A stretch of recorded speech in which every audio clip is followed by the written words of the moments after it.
Unity, by J T Mawson. The discussion of questions generally results in the formation of parties and sects. The ministry of Christ unifies his saints, for it binds their hearts together and makes them glow with a common object.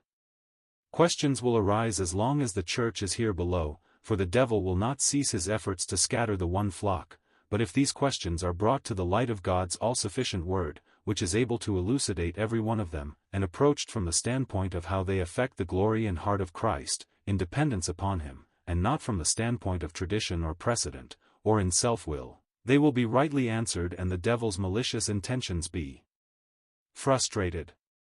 Yet the work of the servants for Christ is not to occupy the saints with questions, but to minister the truth as to Christ wherever an ear is inclined to hearken to their words. It was so at the beginning, and it has not been changed during the course of the centuries. While being devoutly thankful to God from all the truth that has been opened out during the last century, let us not be too much occupied with the immediate past, or imagine that in these latter days the divine standard has been given to us, but let us go back to the revelation of the truth as it was given by the Holy Ghost at first in all its force and glory, for only so shall we be able to act rightly, and we may be sure that any revival that may have taken place within the last century has been the result of the servants of the Lord coming under the power of that. Take that most triumphant passage in Ephesians 4 verses 8 to 13. Wherefore he says, when he ascended up on high, he led captivity captive, and gave gifts to men. Now that he ascended, what is it but that he also descended first into the lower parts of the earth? He that descended is the same also that ascended up far above all heavens, that he might fill all things. And he gave some, apostles, and some, prophets, and some, evangelists, and some, pastors and teachers, for the perfecting of the saints, for the work of the ministry, for the edifying of the body of Christ. Till we all come in the unity of the faith, and of the knowledge of the Son of God, to a perfect man, to the measure of the stature of the fullness of Christ.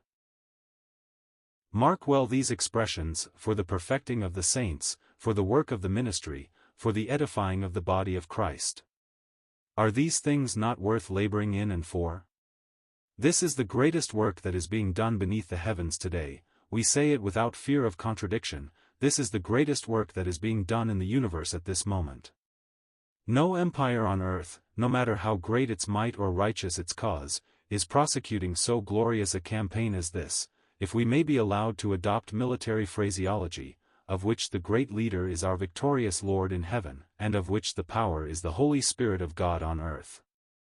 Will the devil remain passive while this is going on? Certainly not.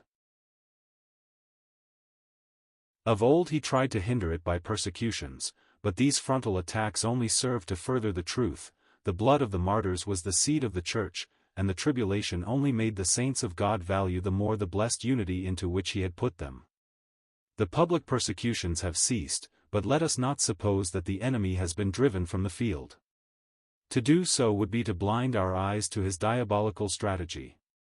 He has succeeded in these closing days of much light, in filling the minds of the servants of Christ with questions, so that they, instead of unitedly and without fetters, carrying on the work of Christ, indicated in this passage, often waste much time in discussions one with another, sometimes with much heat, alas, that it should have to be said, resulting in estrangement of heart one from another and further division in the flock of God. The discussion of questions, either in public, or by pamphlet, or in private intercourse with the saints, or by letter will not result in the perfecting of the saints. It is not the work of the ministry, it will not edify the body of Christ. The saints are perfected as the truth as to Christ is formed in their souls, and by this they grow into the unity of the faith, to the measure of the stature of the fullness of Christ. But questions provoke the flesh, cause emulation and strife, and stunt the growth of the saints, so that they are imperfect, babes, as witness the Corinthians, 1 Corinthians 2 verse 3. This is the devil's work. The saints of God might well learn a lesson from the British Empire at this time. How speedily all questions were abandoned, and how the greatest extremes became as one when the supreme need of defending her honor and maintaining her integrity arose. Have those who love the Lord no common cause? Or, to put it in a way that should affect all our hearts, have not those whom he has loved, and for whom he gave himself, no common cause?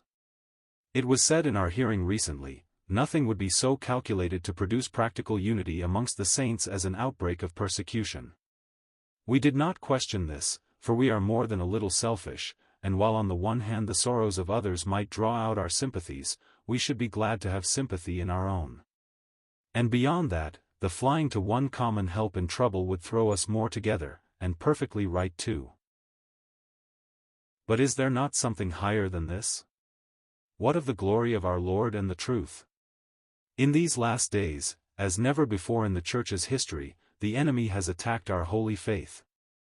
Not the outworks of Christianity merely, but the very citadel of it, the truth as to Christ's own person and his atoning work.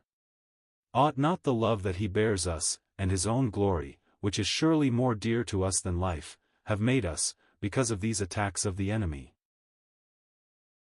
stand fast in one spirit, with one mind, striving together for the faith of the gospel, Philippians 1 verse 27?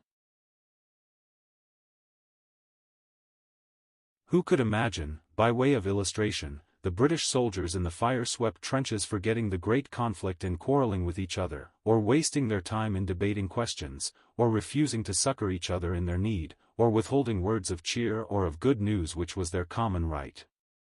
And if only the saints of God were alive to the infinite seriousness of the conflict that they are called to wage, and the tremendous issue of it, and their need of one another in it, it would surely result in a solidarity in their ranks that would be for the glory of the Lord. It would make them greatly appreciate that unity which is a divine fact, and which cannot be dissolved. Every part of the revelation of God in our holy faith has the oneness of the saints in view. Take a few familiar passages of Scripture. I lay down my life for the sheep. And other sheep I have, which are not of this fold, them also I must bring, and they shall hear my voice, and there shall be one flock and one shepherd. John 10 verses 15 to 16. B. And the glory which thou gavest me I have given them, that they may be one, even as we are one, I in them, and thou in me, that they be made perfect in one, and that the world may know that thou hast loved them as thou hast loved me. John 17 verses 22 to 23.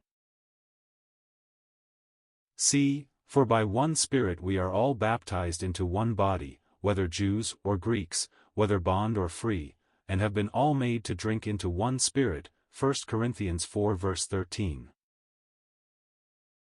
D.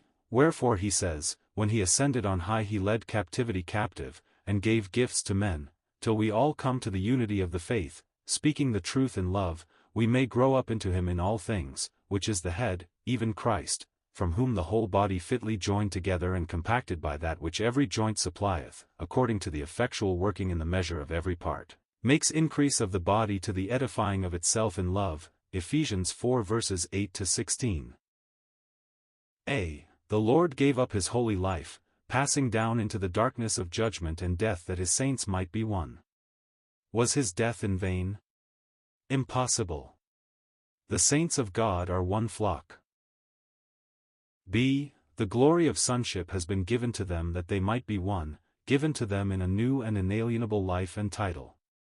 They are brought into an intelligent relationship with the Father and the Son, and this in a way that baffles all description, the Son of God in them and the Father in him, that the oneness might be in the power of that unbreakable and eternal love in which the Father and the Son abide, so that as no thought of division between the Father and the Son could possibly be entertained, so also should they be indivisible. C. The Holy Ghost has been given to the saints also, that they might be one. He has come upon them baptizing them into one body, and they have all drunk into one Spirit.